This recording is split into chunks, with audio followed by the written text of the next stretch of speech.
Evening. Schoolboy error. Welcome to the second event in the series of Curating Institutional Change for the Future Curators programme. I'm Aidan Mosby, a white middle-aged male with white hair and a white beard and black glasses. For today's event, we have another stellar lineup of Claireddington, CEO of Watershed, Bristol, freelance artist and curator Sam Metz, curator Hannah Wallace, and from the Wellcome Trust and freelance curator George Vasey. But first, a brief context and some housekeeping. The Future Curators programme supports deaf and disabled curators to develop their skills and expertise through residencies within arts organisations.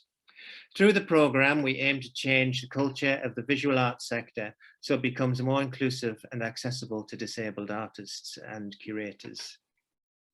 Since 2018, Dash has worked with partners MAC, Midlands Arts Centre in Birmingham, MEMA, Middlesbrough Institute of Modern Art, and Wising Arts Centre in Cambridge to develop the Future Curators programme.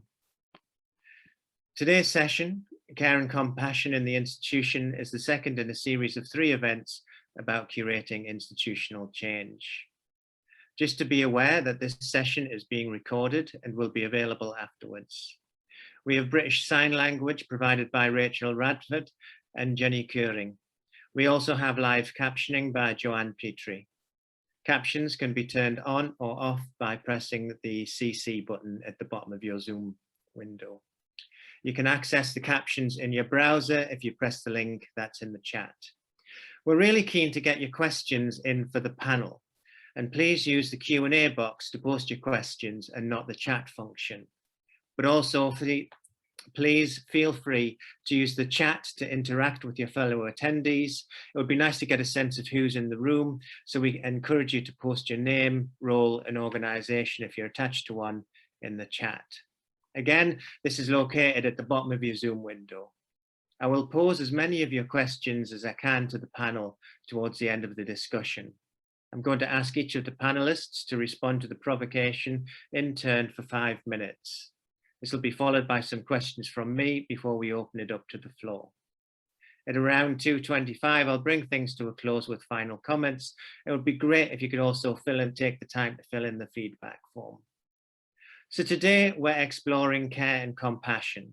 How can we care for our community of artists, curators, administrators, cleaners, and the CEO in the same meticulous way we attend to the artworks?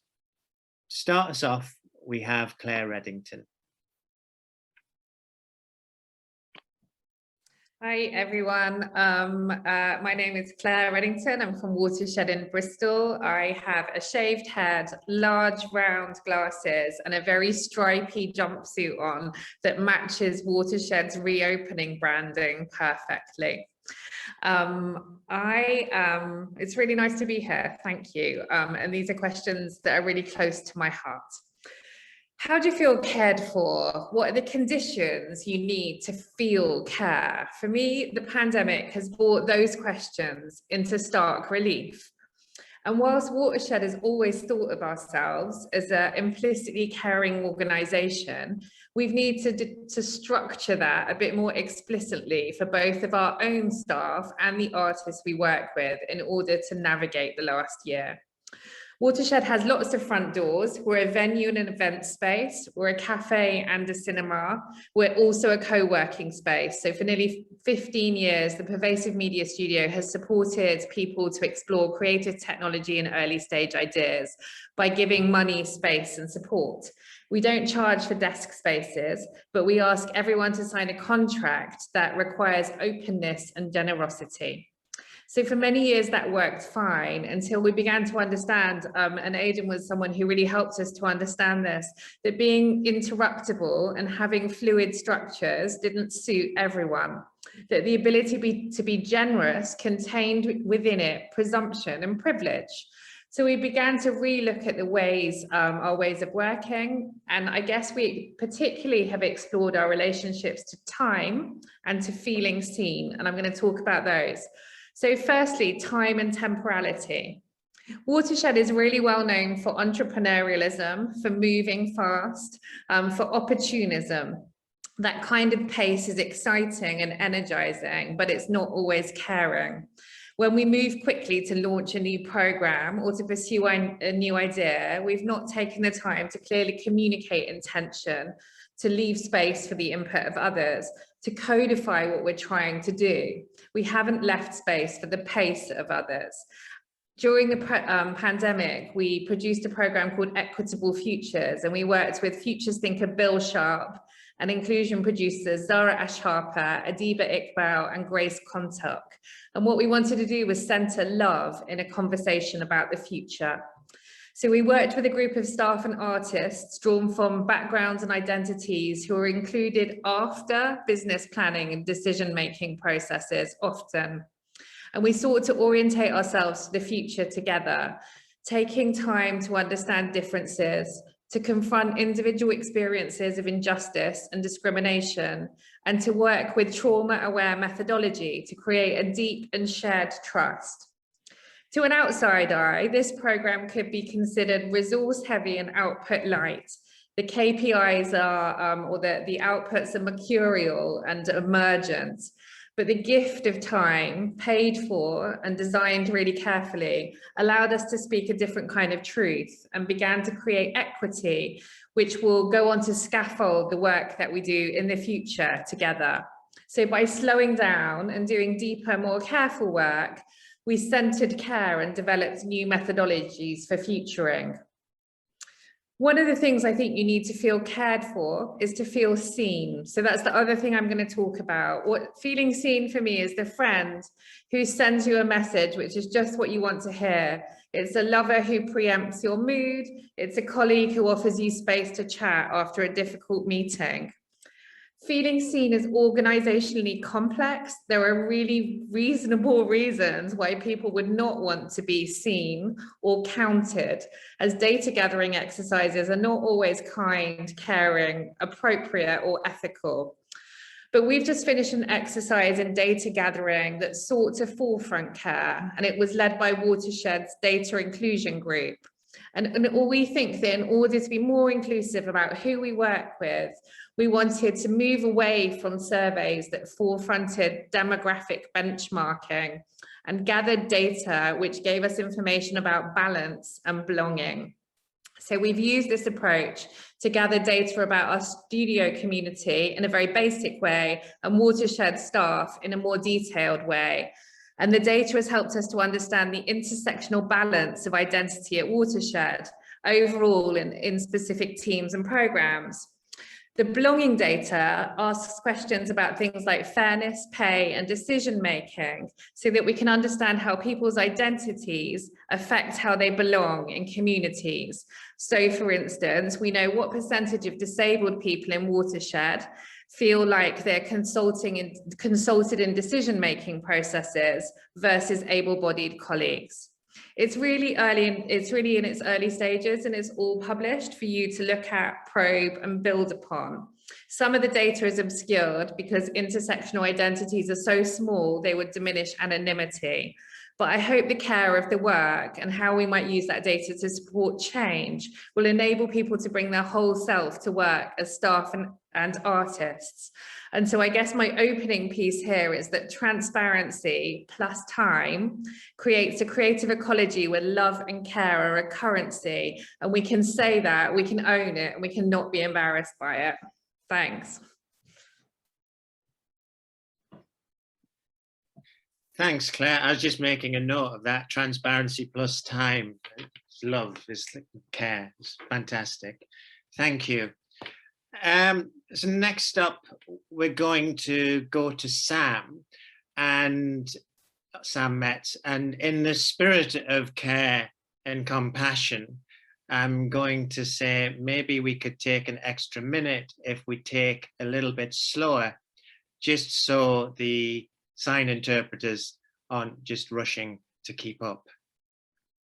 I'm just aware that you might have tried to go faster a little bit to fit everything in, and I'm so glad that you managed. But yes, I'm just aware of the interpreters as well. So over to you, Sam. Thank you. Thanks, Aidan. So I am Sam. I have mid-length blonde hair, a pale face, and I'm wearing a black t-shirt. My pronouns are they, them. So I currently would describe myself as an emerging curator. So I'm part of the emerging curator group at British Art Network, but I've been a practicing artist for a long time.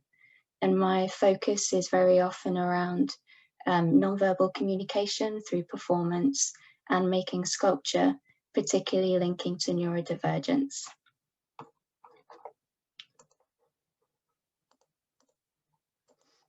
Okay, so I was really happy by the title for this exhibition.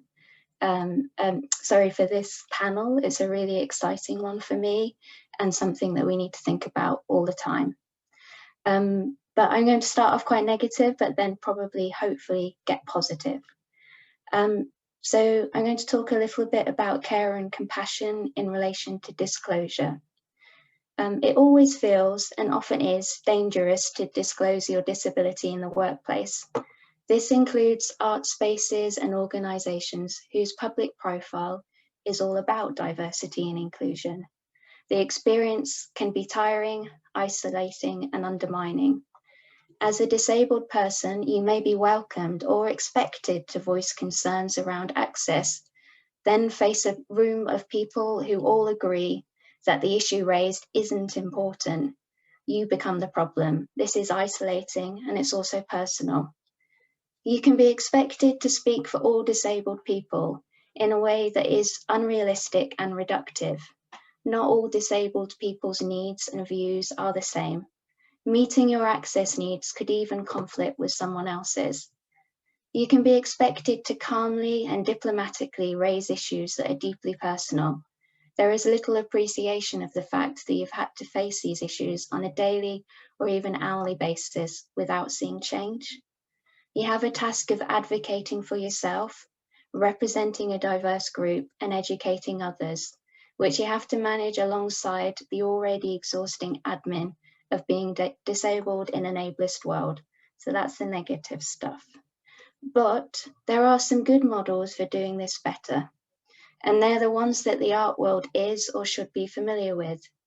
For years, the disability rights movement has argued that there should be nothing about us without us.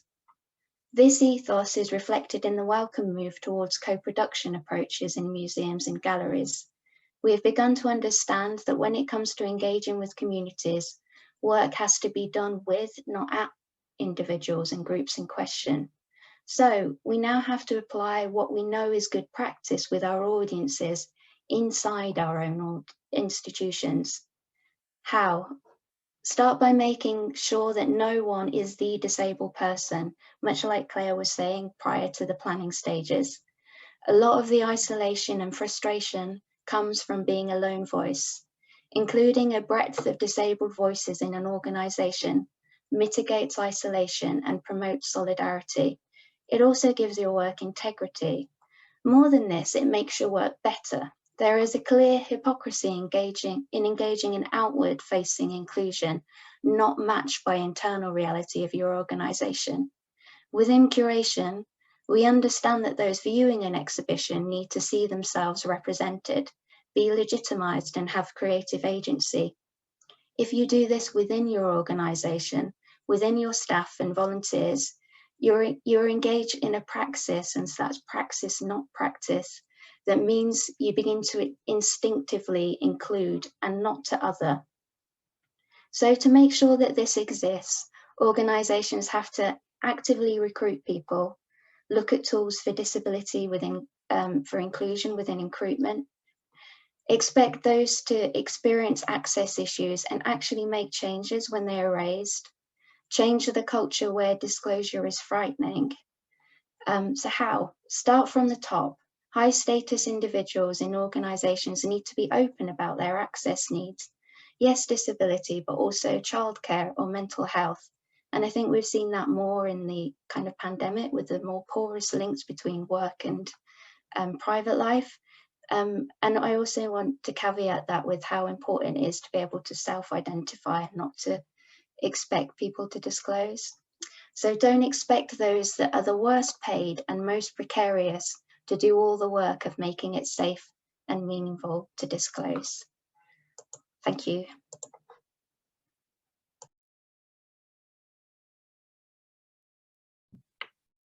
Wow, thanks, Sam. Another incredibly powerful provocation there.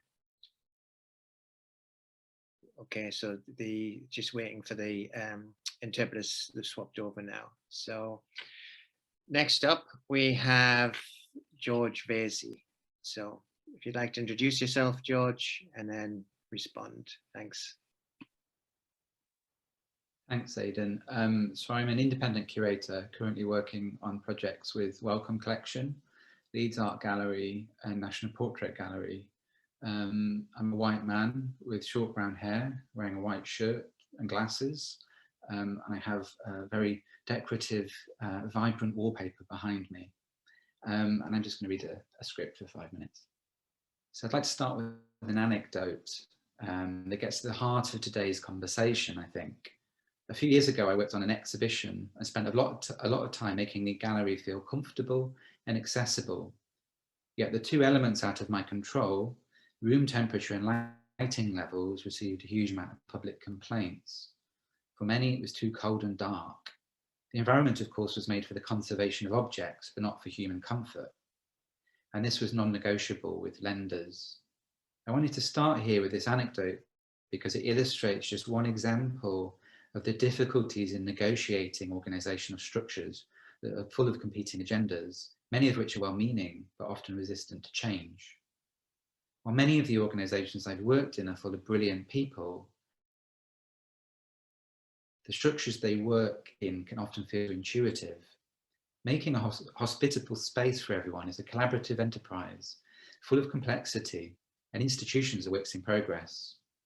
Aidan's provocation for today, how do we care for our community and staff as much as how do we care for objects, suggests that we need to spend less time caring for objects and shift our attention to caring for others.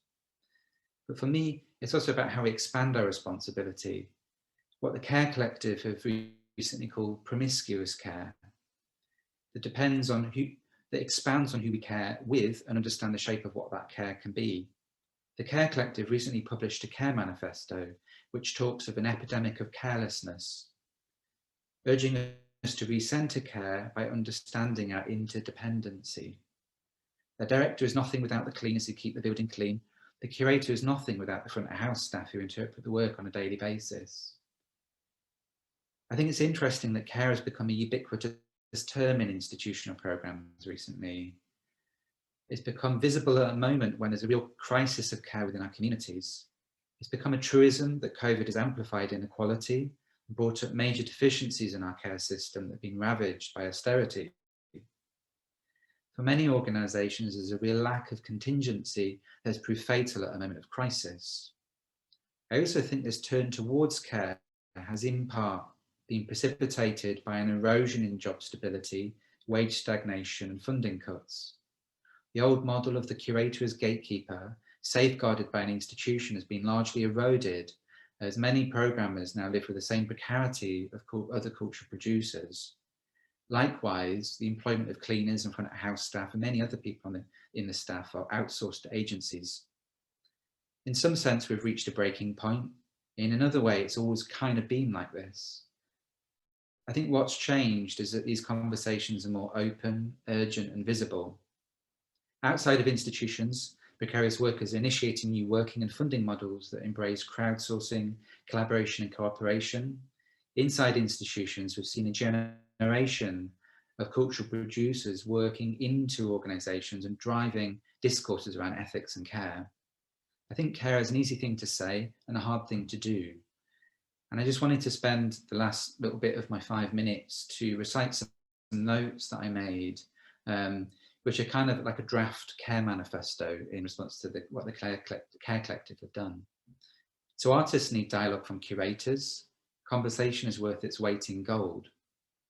Curators need more time for research. Artists need more time from institutions. Everybody wants to build, but nobody wants to maintain. Make maintenance visible and celebrate it. Implement more coaching and reverse mentoring. Directors should be mentored by young people. Artists should be introduced to all staff at the outset of a project. There should be a shared common space for all members of an organisation where people can eat together. Include freelancers on institutional training programmes. Invite freelancers to the Christmas party. Invite front of house staff to the programming meeting. Pay 10% more than the market average of a fee and salary. Do 10% less programming than you think you should. Remember that listening is a form of programming. Understand that budgets are political and that should be interrogated and shaped collectively. Shift money away from marketing and put it into fees. Simplify payment structures and processing invoices. Share knowledge and be generous. Articulate vulnerability publicly. Hold people to account, but go easy. People aren't the institution. Be clear about roles and responsibilities. Acknowledge privilege and power relations at the outset of any collaboration. Understand the limits of your own lived experience. Commit to more flexible working and relocation fees. And remember that looking and listening is a form of deep care. And that's the end of my reflection. I can certainly share the script for people. Thanks. Thanks, George. Yeah, it's some really good common themes coming out of the 3 responses we've heard so far. Thank you. And finally, for this section, over to Hannah Wallace. Hannah. Hi, thank you so much. Thank you for inviting me to talk today, and it's really incredible to be on a panel with you all. Yes, so my name is Hannah, and I guess I'm an artist and curator, and I'm currently based in Nottingham. But I suppose I come to this panel really within my role as curator in residence at Rising Arts Centre, which is a residency that's hosted by Dash, who are hosting these talks as well, and of which Aidan has also taken part in with his work at NEMA. And so I guess just to sort of preface all of this to say that, I wouldn't be in this position at all, without the incredible work of Donna Linus, who, very sadly passed away earlier this year. And just to say that, I wouldn't have had this offer to work with Rising and to be in this position to even talk about these things without that opportunity. So, I'm very grateful for that. And just a kind of little plug, just to say that the exhibition that I've been curating at Rising opens on the 10th of July. So if you want to head over to the website and have a look, we'd love for you to join us at some point. It's an exhibition of work by Ian Bailey, who is an incredible sound artist who I've had the pleasure of working with. And I am also assistant curator at Nottingham Contemporary, and so that's a role that I've been in for about 9 months now. And I guess, I really only came to institutional work sort of when I started working with Rising last March. So it's been a very short, fast ride, and I've learned a lot very quickly. Before that, I was very much working in much more self-organized activity, so very much working sort of running residency programs as part of a sort of creative duo called Dire Creative.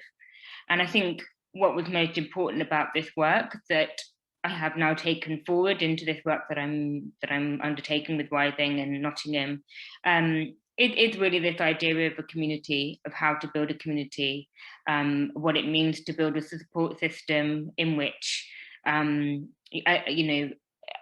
element of that sort of system of putting art out there is supported. So, we're talking, as lots of you have mentioned, we're talking about the artists, but we're also talking about the technicians and the cleaners, and the front of house staff, and, it's sort of this ecosystem in which, if that's not an equitable kind of structure to work from, it doesn't function properly.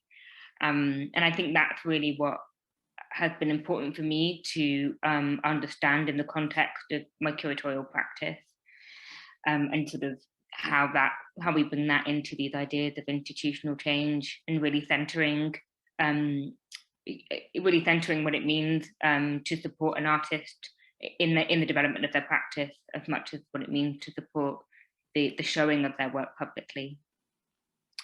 And so I guess one of the key things that I have been thinking about in the last 12 months is really, if we take it right back, actually, what do we even mean by the word care? And I think the thing that has been really crucial for me to understand is that there's a real sort of fundamental problem in our use of language.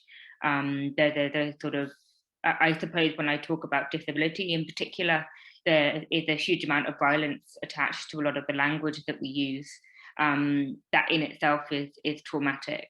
And so I suppose, my provocation is, how do we actually go right back to the basics and think about how we're communicating our ideas? What language are we using to talk about the work that we're trying to do?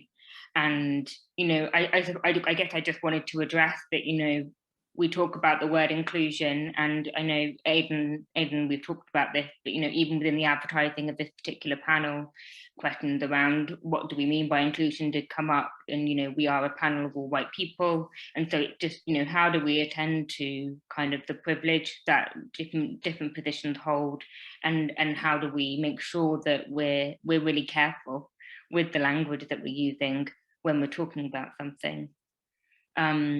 And so just to sort of, I guess, the key words for me that keep coming up again and again is these ideas of capacity and ability. And, from a very personal position, I have understood that I take my body far beyond its capacity, because I think that's what I need to do to sort of survive in the systems that we're working within. And so I guess what I want to see is, how do we move beyond just this conversation and actually start embedding a lot of the talk into actual action in the places that we work, and within the sort of the networks that we want to build. And just to sort of how we move towards more supportive structures altogether. So that's it. Thanks, Hannah. Gosh, that's an awful lot to take in, and 4 brilliant responses to the provocation. So thank you very much. I think so. The thing that's initially coming to my mind is that you spoke amazingly well, Claire, about this new agenda that you're trying to instill, and I'm thinking about how much agency people have. And so your position of being able to say, oh, take all the time in the world and let's talk about love. And, on one hand, it's incredibly radical and revolutionary, but you're coming from a position of power. And I'm just thinking of immediately responding to Hannah's response, and also in some way to Sam's response, who are very much at the other end of their careers, and we heard Hannah talking about how pushing their body far too far, knowing that it's too much, but in order to succeed within the structures in the institutions. And I'm just wondering where this sense of how we can have the care and the compassion throughout an organization when there's disparity in power.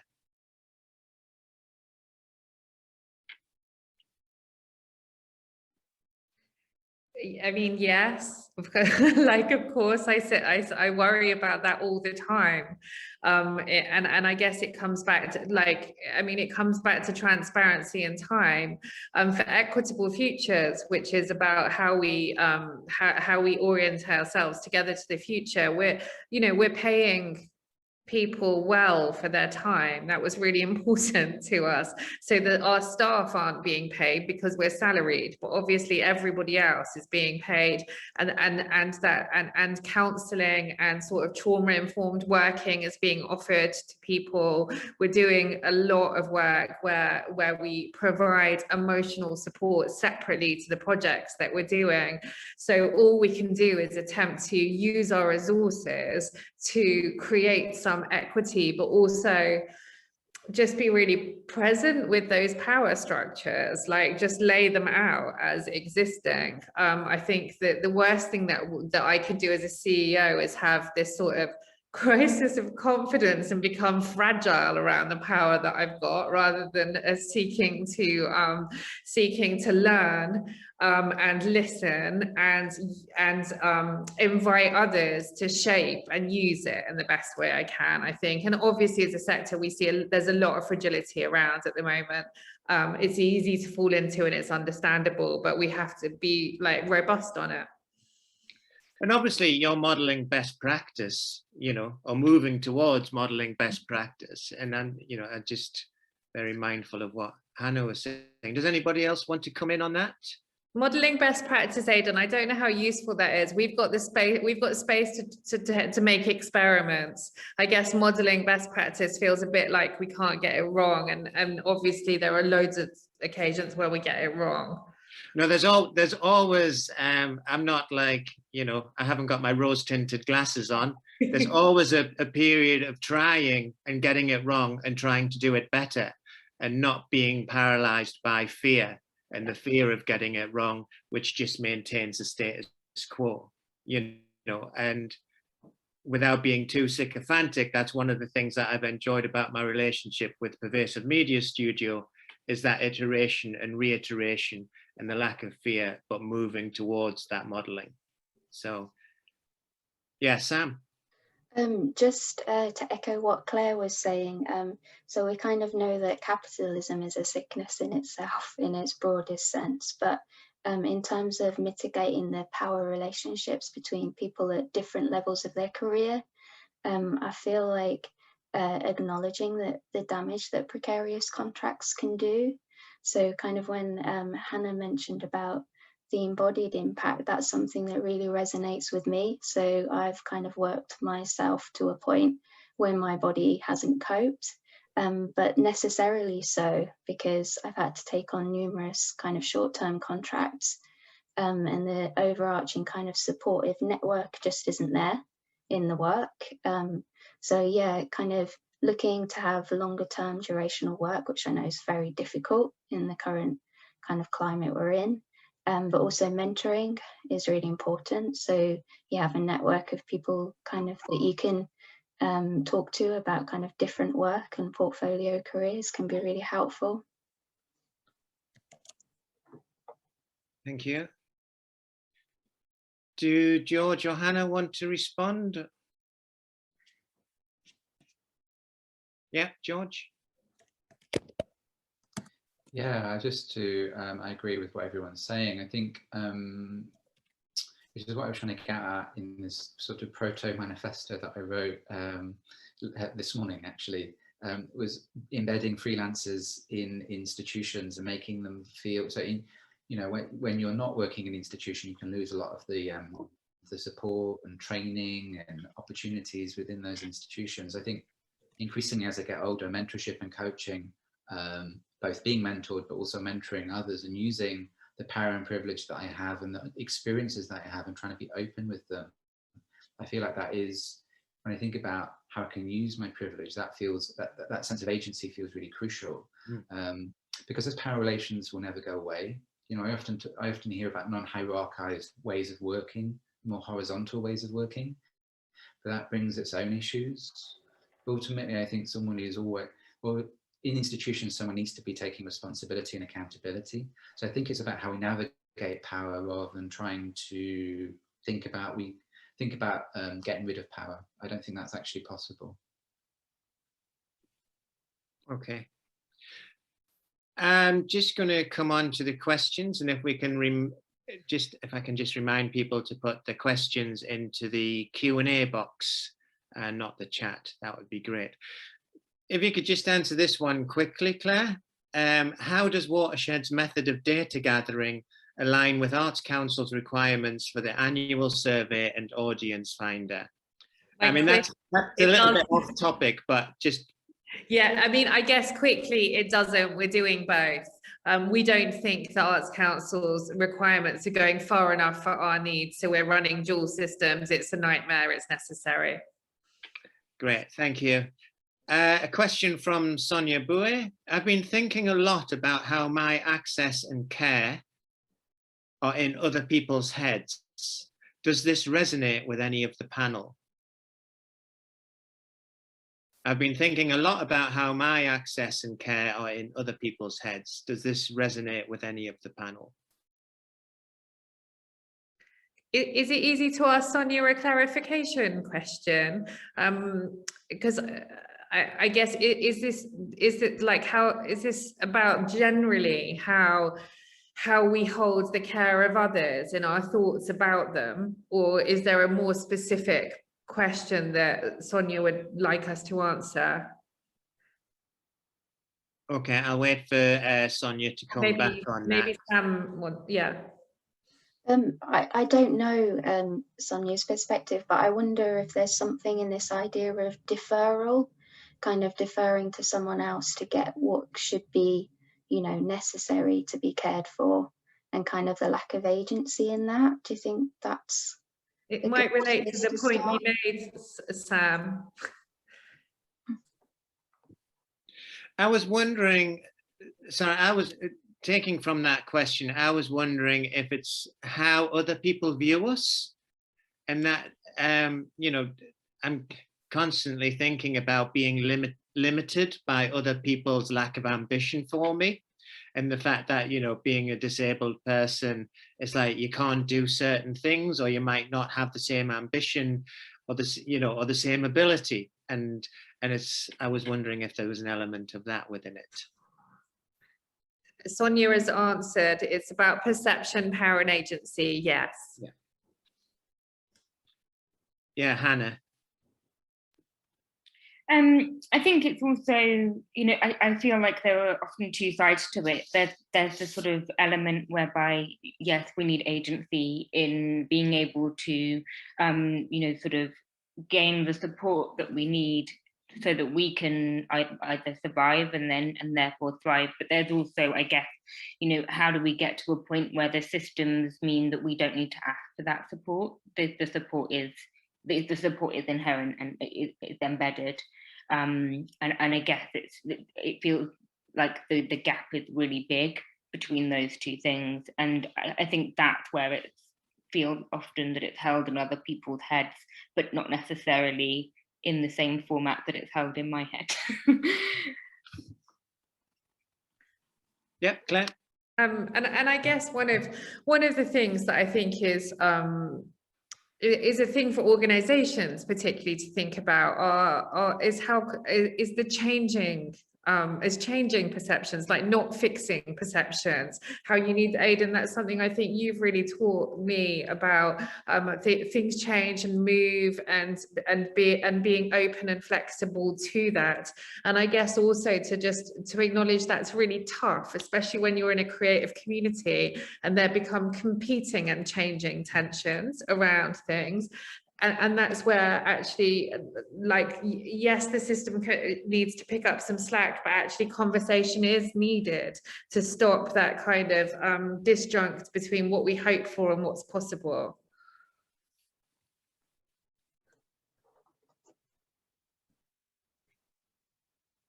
Yeah, I was just waiting for the interpreters to swap over.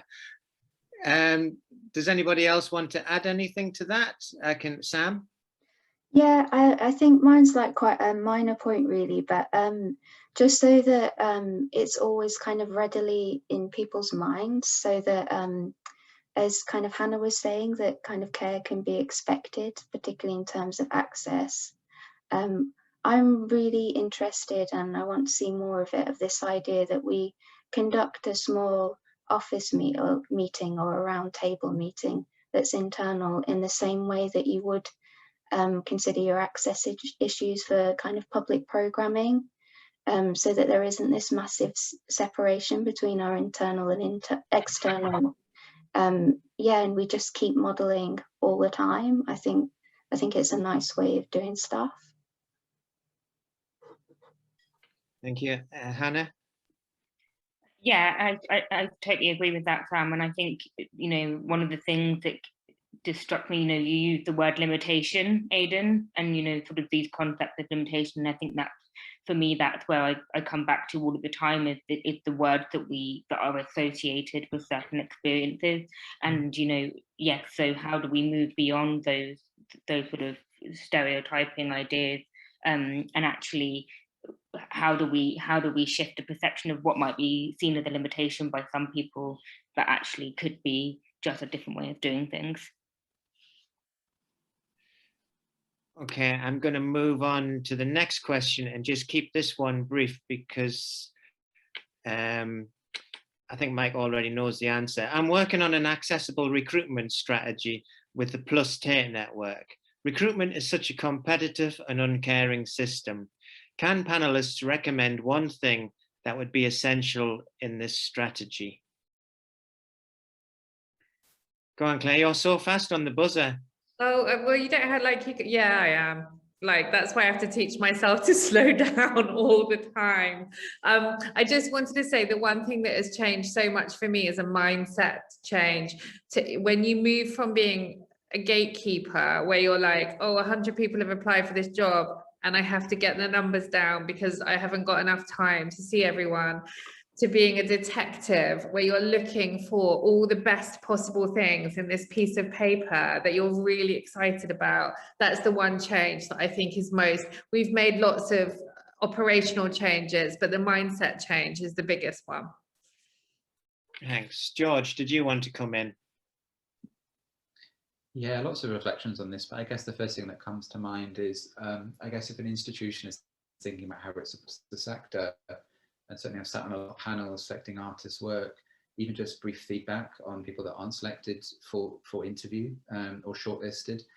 One line can be incredibly useful. So I would say feedback and I know that is a capacity issue, but I think that should be factored in terms of accessibility and support, because it can be very soul-destroying for artists not receiving, who've put time into an application, not receiving anything back from the institution. And what was some of your other feedback, other thoughts? You said you had several. Oh, I can't remember off the top of my head, but okay, I can come back to you. Yeah, I'll have it. I keep thinking. Okay. Does anybody else want to respond to that question? Sam? Mine would just be offering the ability to submit in a variety of formats like audio, video, and providing easy read formats, and just how useful that can be. Do you have anything, Hannah? I think, you know, it just comes back to, I guess, what Claire was talking about in terms of time. You know, it's about considering how, you know, what time you're taking to go through the application, but also how much time it's taking for those applications to be written, and, you know, what information do you actually really need in an application? Do you really need to know how many GCSEs someone has? And just in terms of actually what is the crux of what you're asking for, and how much time that reduces in application form. Sam? Actually, I've got an observation that's kind of come up a bit for me recently, and I haven't had a chance to fully think it through, so this is a great avenue to talk about, isn't it? But just in terms of like, particularly for applications that have a call out for disabled practitioners, artists or curators, I'm seeing a lot more of expressions of interest, which is great, and it's fantastic way of working. But also when you don't get an opportunity to put a CV in, sometimes it doesn't allow you to give the breadth of your experience. And I just wondered how other people felt about that, actually.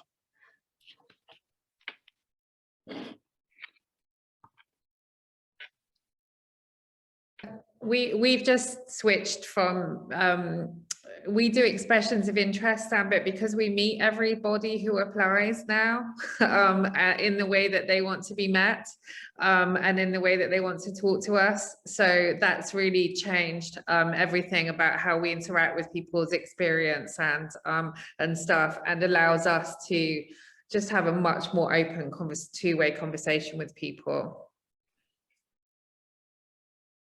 But I think also one of the things that I experienced was just getting the questions ahead of time.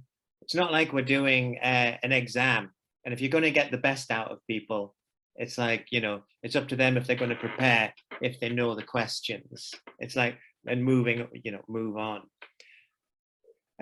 So we've got a question from Holly. What are the needs of freelance artists and curators who are sending proposals to organisations or working outside of the core programme? And how may they have changed over the course of the pandemic? How can we support freelancers more?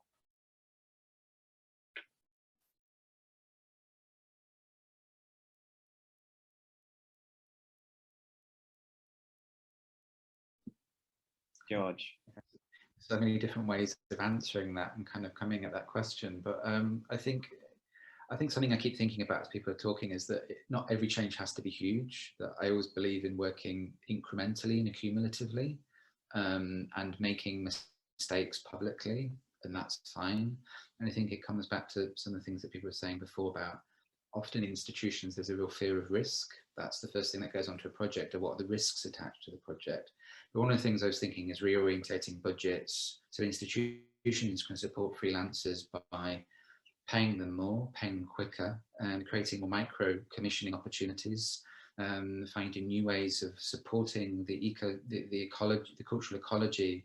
Something I've been thinking about is how institutional programmers could, whether there was time put aside as part of their job description to mentor, coach outside of the institution, translating their experiences for freelance artists. I think that would be very useful. So partnerships between studio providers and institutions could be an interesting model.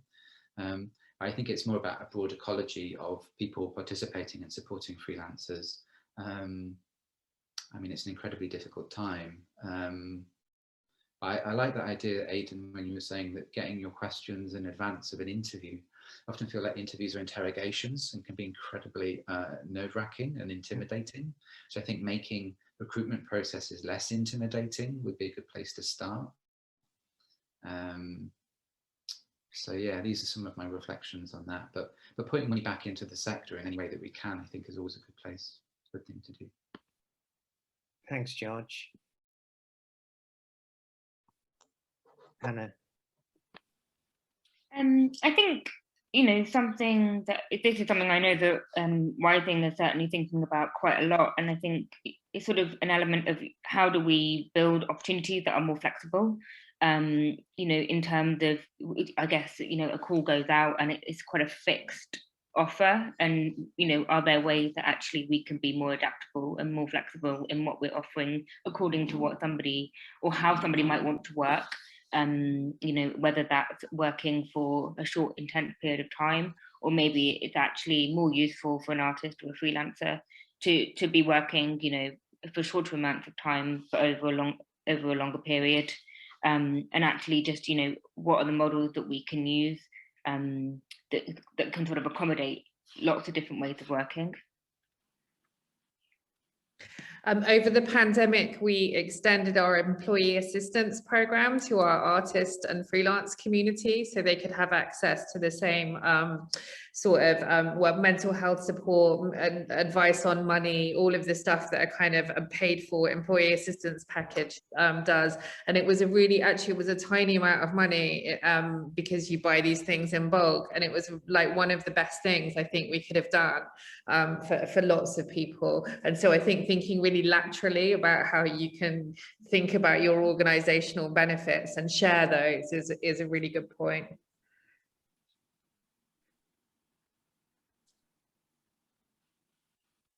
Sam? Thanks, Aidan.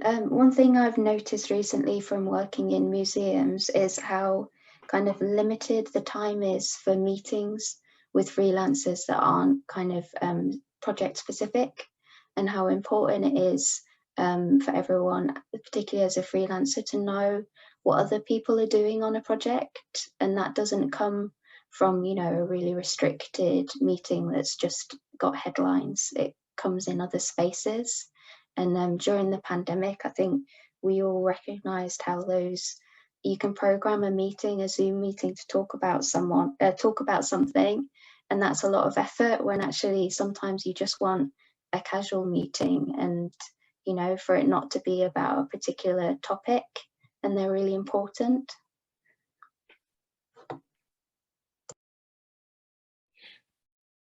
I guess one of the things that I've noticed about like the current, you know, obsession with Zoom meetings is the fact that we no longer have those kind of that soft interaction and the human interaction. It's all function and business and formal, and with that tends to be the eradication or the, you know, the forgetfulness of care. And, you know, even just asking how are you, and taking the time to listen, I guess. Question from Jessica here. Sometimes I find discussing my own accommodations makes those who would rather avoid the topic uncomfortable. How do you balance asserting your needs without encroaching on the needs of others?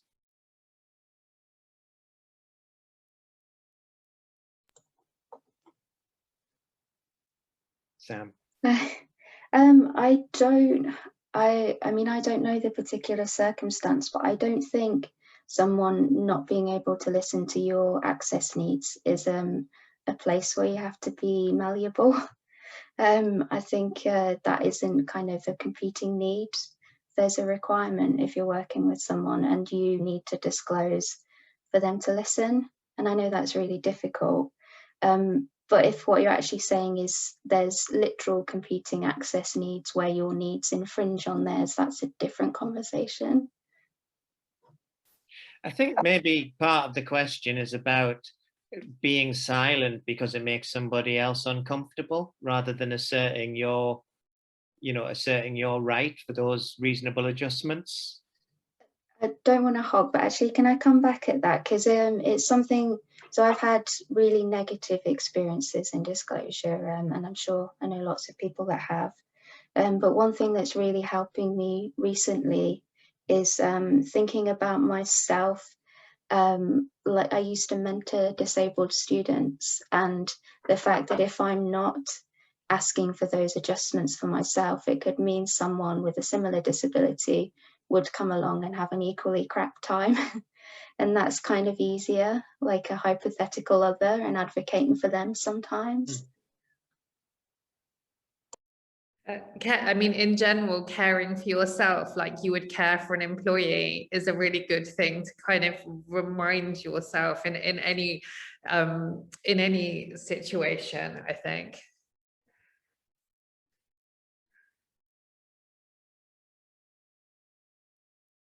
Does anybody want to respond? Yeah, George. Just quickly, but my experience has been sort of more recently in institutions there has been change, and I think in terms of access documents, in terms of engagement, and I think that's pretty standard practice now. And I would say that at the outset of any collaboration, commission, conversation, that everybody would receive the same email, what are your access requirements? So standardizing that so everybody's treated the same, I think feels really crucial. Yeah, Hannah. Just really quickly, I think also, and I know I keep coming back to this, but I think the other thing that we also need to get beyond is this idea of reasonable adjustments, and sort of, you know, this idea of a duty of care. And actually, again, it comes back to this idea of how do we make care a culture, and not just an action that needs to be added on at the end because, oh, we need to let that person into the room. And, you know, I think it's the more that these sort of requirements are talked about, and the more that that knowledge becomes prevalent, the more we move beyond this duty and build a method of it. I think even that, yeah, I'll come to you in a minute, Joe. I think even that what you just said about, because what you were talking about in your response was about language. And I think the very term duty of care is a really loaded term, rather than an actual kind of, that it's a really positive investment. It's laden. George. I just wanted to say that care as a culture is something I wrote down when you were talking before, and I think that is a great way of putting it, because I think that has to be inculcated by everyone in an organisation from the top down. And I think that sense of care as a process of doing and a verb and being, rather than just talking, I think is really crucial. So when that care becomes embedded, I often think about institutions I've worked in where people are still in the office at 7:30, 8 o'clock at night. That sense of like, it's a culture that's created of overwork, that I think is something I think a lot about. Just in the last couple of minutes, I want to go back to, so there was a general theme that came out about, I mean, I really liked what you were saying, Claire, about, about leaving space and time and this mercuriality. And I'm just, and everybody's just mentioned like listening and space and slowing down.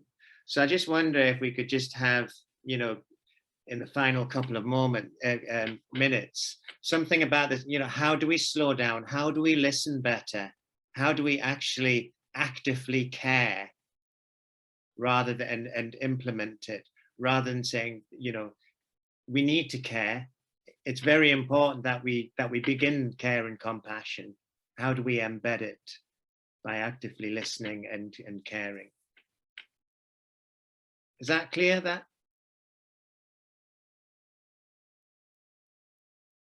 it's clear, Aidan. I think it's huge. I guess we're all there, like, yeah. And like, it's, for me, it's intentionality. If I act that out, if I show vulnerability and I show the intention to slow down, then I can use that power that I've got to set a tone for those things. And I think that's what each of us can do, is sort of behave as we would like the world to be, by being slower and by being intentionally more thoughtful about what we're doing. Great. I mean, I'm just thinking about that's a great thing to leave us with. It's like, how can we move on from this conversation, George? I really like what Claire said earlier about being seen, and I think that listening is about hearing and recognition and making visible, and I think recognition is crucial institutionally and politically. So for me, it's about hearing and sometimes being quiet and just understanding other people's experiences of a situation, which I'm learning through that. Thanks. Hannah, Sam? Yeah, I think the thing that I've experienced most recently is, this act of actually just going back to the beginning of something. Whatever ideas you have or work you're doing is actually, how do we go right back to the beginning and think about everybody involved, and whether that's to do with ideas of inclusion or whether that's to do with access and accessibility. Actually, how are we thinking those concepts through right from the start, rather than getting halfway through and going, oh crap, we should have thought of that, or getting to the end and realizing that actually, half your staff are upset because no one's been listening to this particular thing. And I think it's just, for me, it just always comes back to go back to the start and think about everything you're doing with those things in mind. Thank you. And finally, Sam? Yeah, I'd really echo what Hannah just said, and actually what Claire mentioned much earlier. It's said a lot, but I see it not done very often, which is thinking about access and inclusion in the planning stages and not kind of tagging it on at the end. I think we all know to do it, but so often it's not done in that order. Yeah. Okay, thank you. We'll leave it there. Huge thanks to our amazing panel, Claireddington, George Vasey, Sam Metz, and Hannah Wallace. If you can remember to fill in your feedback forms, that would be incredibly helpful. We've got a final event next week, Inside, Outside, In, Creating Change from Within, and also the launch for the next round of curatorial commissions. Curating institutional change events are made possible through the Art Fund and Arts Council England. And thanks to Rachel, Jenny, and Joanne for interpreting. Thank you very much for coming.